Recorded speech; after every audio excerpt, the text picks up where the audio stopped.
Rowdy boy Vijay దేవరకొండకు Tollywood లో ఓ range mass following ఉంది. అర్జున్ రెడ్డి సినిమాతో తన రేంజ్ ను పెంచేసుకున్నాడు విజయ్.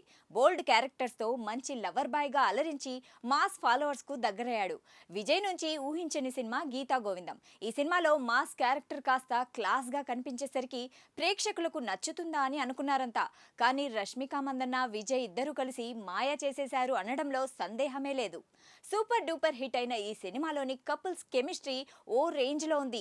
ఈ జంటను ప్రేక్షకులు ఓన్ చేసుకున్నారు. దీనికి నిదర్శనమే డియర్ కామ్రేడ్ సినిమాను ఆదరించడం. అయితే వీరిని స్క్రీన్ వరకు మాత్రమే కాకుండా రియల్ లైఫ్ లో కూడా ఒకటి కావాలని కోరుకున్నారు ఫ్యాన్స్. వారి కోరిక నిజం చేసినట్లు సన్నిహితంగా ఉంటూ ఈ జంట ఫోటోలు ఎప్పటికప్పుడు సోషల్ మీడియాలో దర్శనమిచ్చేవి.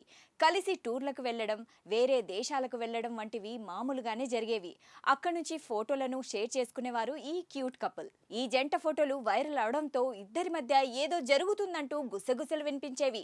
కానీ వాటిని అవును అని చెప్పలేదు, కాదు అని కూడా చెప్పలేదు ఈ జంట. తమపై వచ్చే రూమర్స్ ను ఖండించకపోవడంతో గుసగుసలు మరింత ఎక్కువయ్యాయి. వీటన్నిటికీ తెరదింపుతూ నిన్న ఎంగేజ్మెంట్ చేసుకున్నారు ఈ క్యూట్ కపుల్. దీంతో ఫ్యాన్స్ తెగ ఆనందం వ్యక్తం చేస్తున్నారు. అత్యంత సన్నిహితులు, స్నేహితుల మధ్య హైదరాబాద్లోని విజయ్ దేవరకొండ ఇంట్లోనే ఎంగేజ్మెంట్ జరిగింది. ఇక వచ్చే సంవత్సరం ఫిబ్రవరిలో పెళ్లి కూడా చేసుకోనున్నారు ఈ జంట. విజయ్, రష్మిక మందన్న ఇద్దరి చేతిలో కూడా కొన్ని సినిమాలు ఉన్నాయట. అల్లు అర్జున్ తో కలిసి మరో సినిమాలో నటించడానికి సిద్ధమైందంట ఈ బ్యూటీ. ఇక విజయ్, రష్మిక కూడా కలిసి మరో సినిమాతో ప్రేక్షకుల ముందుకు రావడానికి సిద్ధమవుతున్నారు. కానీ ఏది ఏమైనా సినిమా ఇండస్ట్రీలోని వాళ్ళు పెళ్లి చేసుకుంటే త్వరలోనే విడిపోతారు కావచ్చు అని కొందరు అపోహపడుతుంటారు. మరి ఈ జంట ఎలా ఉండబోతుందో చూడాలి.